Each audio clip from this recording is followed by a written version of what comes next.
The Trump administration's war on the scientific establishment ratcheted up last week as Secretary of Health and Human Services, RFK Jr., announced plans to cut nearly $500 million in federal funding for mRNA vaccine research. mRNA is a cutting-edge vaccine technology that was instrumental in managing the COVID-19 pandemic and has been cited as potentially transformative in the treatment of other infectious diseases and even cancer. Dr. Lena Wen joins me to discuss the repercussions from this decision and others. She is a Washington Post contributing columnist who previously served as Health Commissioner of Baltimore. Lena, welcome.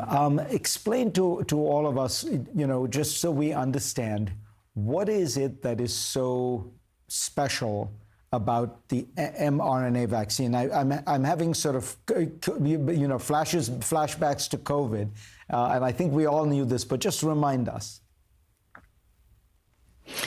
Well, how the mRNA vaccine works, Fareed, is that it's essentially a set of instructions that tell the body to make a harmless piece of virus. And that way the immune system learns to respond to it. And then the next time when it's exposed to that disease, it knows to fight it really quickly. The reason why the mRNA technology is so transformative is that previously the traditional vaccine technologies may take months or years to produce a vaccine in large quantity. The mRNA process cuts that time down to a matter of weeks to months. And that time savings could really be a huge difference when it comes to a novel virus, as we saw during COVID, or if we have a pandemic in the future where we need to have large scales of vaccines be deployed and manufactured, then we do need technology like mRNA instead of relying on cells and egg-based vaccines that will take a lot longer. And what do you make? I'm sure you saw the piece by Jay Bhattacharya, the new head of the NIH, which said, look, we're still doing some basic research, but there were a lot of potential side effects. So we didn't know what the correct dosage was. There were all kinds of unanswered questions about mRNA that we need to first thoroughly investigate before we jump all in on the mRNA. What do you say to that?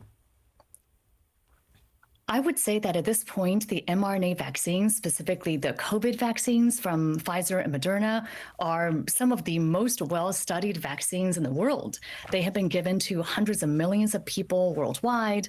There are many studies now showing their safety. We do know that in terms of efficacy, that they are not so effective at preventing disease, but they are very effective at reducing the likelihood of severe disease, especially in vulnerable people. We also know that there could be potentials to treat cancers. There are now clinical trials ongoing, for example, to treat pancreatic cancer using mRNA technology, which is a very deadly cancer. Why would we not want to have every tool at our disposal and continue the investments that have already been made? The cuts to the NIH and to the NSF, the National Science Foundation, are pretty substantial. I mean, it's almost 40–50% of their budget. Is this, describe for us, you working scientists on the ground, what does this mean? I'm assuming it means whole labs shut down and things like that?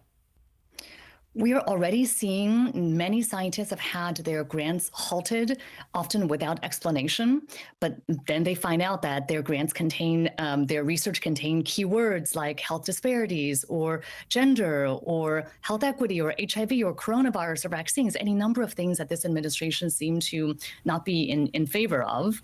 We're also seeing billions of funding to academic institutions, to universities being put on pause or frozen. The universities then have had to significantly restrict their budgets. There are hiring freezes. Offers that are made to postdocs, graduate students, faculty have been rescinded in some cases. And many researchers are now really scared. And so there are already really significant impacts on American scientists and also on young scientists, many of whom are now saying, well, they don't know if they want to stay in the sciences because they don't know if there's a future for them here. And what are you sensing? You wrote your column in the Post about the way Europe is aggressively trying to recruit American scientists. My own anecdotal evidence is that China has been laying out the red carpet for all the graduate students being kicked out of America. Are these numbers at this point significant? I mean, should we think that there is actual there is a kind of erosion of America's scientific supremacy? I think the brain drain is real, and it is very true that our infrastructure that we've taken so many years to build is actively being threatened. I spoke recently with the president of Aix-Marseille University in France, who said that back in March, he was hearing all these stories of his colleagues whose work was being censored and whose grants were being cut and who were being forced out of their jobs. And he started this program at his university for welcoming and recruiting American scientists.